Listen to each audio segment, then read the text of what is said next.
अस्सलामुअलैकुम वरहमतुल्लाहि वबरकातुहू। उम्मीद है आप सब लोग खैरियत से होंगे, सेहत और ईमान की बेहतरीन हालतों में होंगे। अल्हम्दुलिल्लाह, अल्लाह रब्बुल आलमीन हम सब को इसी तरह आगे भी जोड़े रखे और अल्लाह के इस पाक कलाम को सीखने की और समझने में हमारी मदद करे।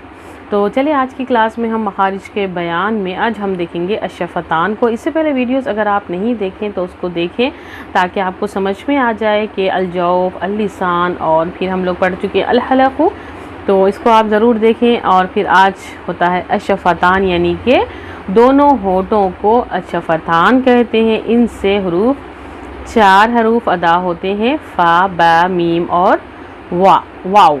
ठीक है, इनको हरूफ शफ़विया कहते हैं। देखें यहाँ पर, ठीक है, फ़ा, बा, मीम, वाव, इन 4 हरूफ को हरूफ शफ़विया कहते हैं। हम लास्ट की क्लास में जब अल-लिसान हम जब पढ़े थे वहाँ पर ज़ा, सीन और स्वाद को हरूफ सफ़ीरिया कहते हैं। ठीक है, इसको हरूफ शफ़विया कहते हैं। अभी कंफ्यूज नहीं होना, ठीक है। चलें अभी हम इसके मखारिज देख लेते हैं। तो पहला हम देखते हैं फ़ा। फ़ा को जब हम देखेंगे, इसको कहते हैं फ़ा को बतौन शफ़तुस सुफ़ला। इसको मैं अभी आपको लिख के बताती हूँ, ठीक है। फ़ा को कहते हैं ब, ठीक है, बतौन शफ़तुस सुफ़ला।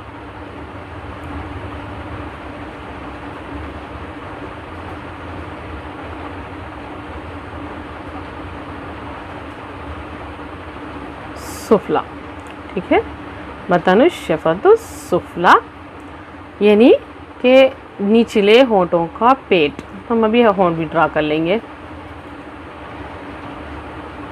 ठीक है। तो ये जो ऊपर के होंठ हैं, फिर ये होते हैं हमारे नीचे के होंठ, ठीक है। मुझे उतना तो ड्राइंग आती नहीं, तो आप लोग भी थोड़ा एडजस्ट कर लें, ठीक है।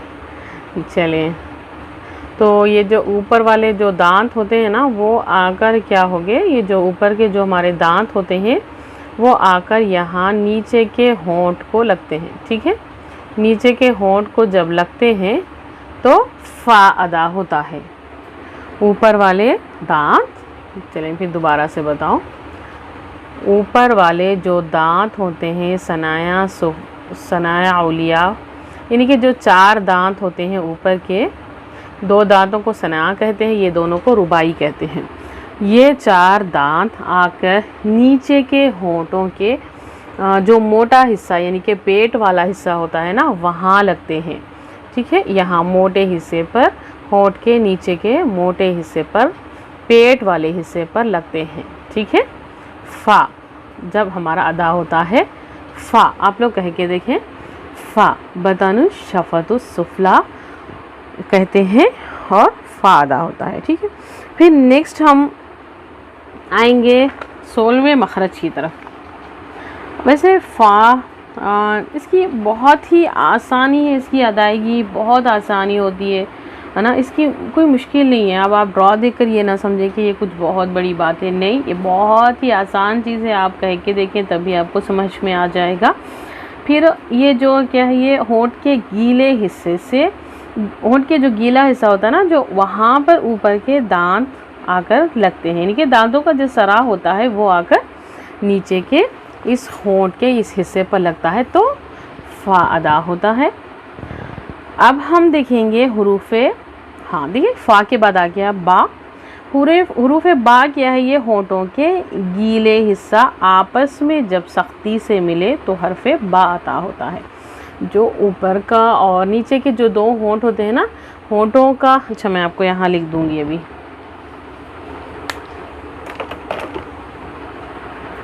चलिए लिखेंगे अभी हम यहाँ पर कि दोनों होंठों का हरफ बा के लिए,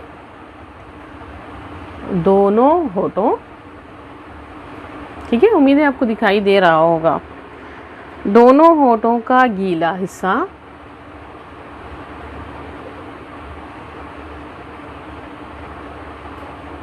दोनों होंठों का गीला हिस्सा, ठीक है, गीला हिस्सा आपस में सख्ती से मिलने पर,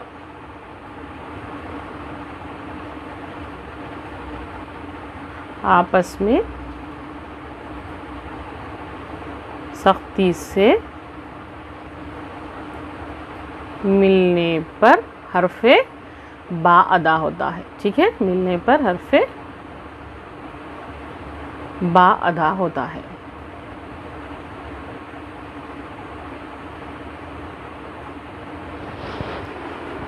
चलें जी, अल्हम्दुलिल्लाह। तो आपको ये समझ में आ गया होगा। फिर नेक्स्ट हम देखेंगे अभी हरफ़े वाव की तरफ आएंगे। भी हरफ़े वाव को भी ड्रॉ करके बता दूंगी ताकि आपको समझ में आ जाए। हरूफ़े वाव को देखिए, होठों को गोल, मुकम्मल तौर पर उसको गोल कर दें। देखें वाव के लिए भी, वाव, ये इस वाव को हम पढ़ रहे हैं, इस वाव को। ठीक है, इस वाव के लिए होठों को इस तरह से गोल करना होगा। ठीक है, छोटी सी यहाँ पर प्लेस रखें और ये हो गया आपका वाव। हम जब भी पढ़ते हैं वाव पढ़ते हैं, यानी कि ऊपर के जो दांत हैं वो नीचे आकर लगते हैं ना, इसकी वजह से वी वाला साउंड अदा होता है। हमको वी वाला साउंड अदा नहीं करना है। हमको क्या करना है, हमको जो इंग्लिश में वर्ड होता है ना वाव, जब हम कोई चीज़ को देखते हैं तो कहते हैं ना वाव, बस इस तरह अदा होना है। तो होठों को गोल करके पढ़ेंगे। ठीक है, हुरूफ़े वाव अदा हो गया, अल्हम्दुलिल्लाह हमारा फ़ा हो गया, और फिर हो गया हुरूफ़े बा। अब देखें हमारे पास बचा हुआ है मीम। तो दोनों में फ़र्क देखें आप कि जो बा होता है वो होठों का गीला हिस्सा जब आपस में मिलने से हुरूफ़े बा अदा होता है। चलिए हम देखते हैं अभी मीम को। मीम में देखें आप, देखिए यहाँ पर मीम के लिए, मीम जब दोनों होठों के खुश्क हिस्से से अदा होता है।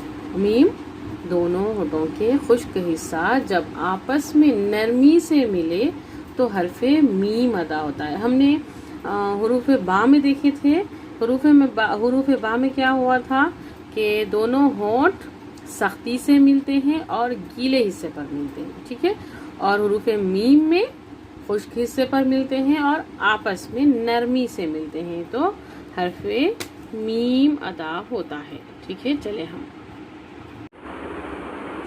अभी हम पढ़ेंगे अल-ख़श्यूम। अल-ख़श्यूम यानी कि नाक की खला। इस मखरज में नाक के अंदर की जो खाली जगह होती है इसको नाक की खला कहते हैं।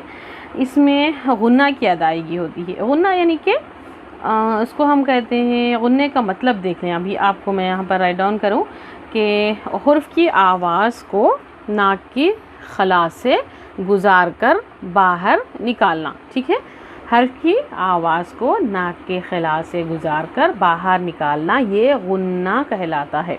गुन्ना सिर्फ दो हर्फ पर होता है, नून और मीम पर। ठीक है, नून पर जब मुशद्दद लगेगा, यानी कि जिस हुर्फ पर, अच्छा ठीक है आपको ये भी बता दूँ अभी, ये जो डब्ल्यू साइन जो हम देखते हैं ना कुरान में, इसको कहते हैं एक्चुअली तशदीद। ठीक है, इसको कहते हैं तशदीद, इसको तशदीद कहते हैं। जिस हुर्फ पर अगर ये तशदीद आ जाए उसको कहते हैं मुशद्दद। ठीक है, जिस हर्फ पर ये जो निशान है हमारा, जो डब्ल्यू साइन है, अगर आ जाए तो उस हर्फ को मुशद्दद हुर्फ कहते हैं। ठीक है, मुशद्दद हुर्फ कहते हैं। चलिए अल्हम्दुलिल्लाह आपको समझ में आ गया होगा। तो अब देखिए हम इसकी मिसाल देखेंगे। गुन्ना असल में होता कहाँ है, हमको नाक से निकालना है। तो अभी इसको ड्रॉ करेंगे, कैसे करेंगे, चलें ठीक है। ये देखें, ये तो हमारा हो गया मुंह का हिस्सा। ठीक है, यहाँ से हमारी आवाज़ निकलती है, तो हमारी आवाज़ क्या होगी कि फिर यहाँ पर जो आएगी ना आवाज़, यहाँ आएगी, फिर रिटर्न चली जाएगी, फिर यहाँ जो हमारी नाक होती है ना, नाक के ज़रिए से वो बाहर निकलेगी। अगर आपको इसको चेक करना हो तो क्या करें आप कि नाक के जो नथने होते हैं ना उसको उंगलियों से दबाकर देखें और फिर उस हर्फ को अदा करके देखें तो इंशाल्लाह आपको महसूस हो जाएगा कि आवाज़ जो हवा है ना, वो नथने क्या है एकदम से फूल जाएंगे, क्योंकि वहाँ से आपकी हवा निकलेगी, यानी कि आवाज़ निकलेगी, तो वो नथने फूल जाएंगे। तो आप लोग भी देखें इसको, मैं आपको मिसाल के तौर पर समझाऊं तो हम इसको क्या लेंगे, नून की एक मिसाल ले लेंगे हम, ठीक है। नून के लिए लेंगे हम मिन, ठीक है, मिन नूरिन, ठीक है। तो ये जो है यहाँ पर नून के ऊपर आ गया मुशद्दद, ठीक है। तो हम क्या करेंगे, यहाँ पर नून क्या होगी, नाक को हम गुन्ना करेंगे, नाक के अंदर आवाज़ को निकालेंगे। 2 से 3 हरकत तक हम मुशद्दद वर्ड को गुन्ना करते हैं। तो आप अपनी नाक पर ऐसा उंगली रखें, फिंगर रखें और नाक को बंद करें और फिर इस हर्फ को अदा करके देखें। मेरे साथ पढ़ें आप लोग भी, मिन मिन नूरिन, ठीक है। मिन 2 से 3 काउंट हम यहाँ नाक में आवाज़ को घुमाएंगे। तो आवाज़ क्या होगी, आपके मुंह में जाएगी, फिर वापस आ जाएगी, यहाँ से नहीं निकलेगी, बल्कि रिटर्न होकर नाक के रास्ते से बाहर निकलेगी, ठीक है। फिर अगर हम मीम की मिसाल देखें तो मीम में क्या होगा, देखें मिम मन, ठीक है। यहाँ पर हम इसी तरह मीम की मिसाल देखते हैं भी, ठीक है। यहाँ पर भी मीम मन, मीम के ऊपर भी मुशद्दद वर्ड होगा, है ना। तो यहाँ पर भी होगा मीम मन, मीम मन। मुंह को बंद करेंगे, नाक से आवाज़ नाक से निकलेगी, मुंह से नहीं निकलेगी। मीम मन, मीम मन। चलें ठीक है, अल्हम्दुलिल्लाह। अभी हम अल्हम्दुलिल्लाह ये हमारा मखारिज का बयान कंप्लीट हो चुका। उम्मीद है आपको समझ में आ गया होगा इंशाल्लाह। उसके बाद हम क़वाइद पढ़ेंगे। जज़ाकल्लाहु खैरन कसीरा। अस्सलामु अलैकुम व रहमतुल्लाहि व बरकातुहू। दुआओं में ज़रूर याद रखें।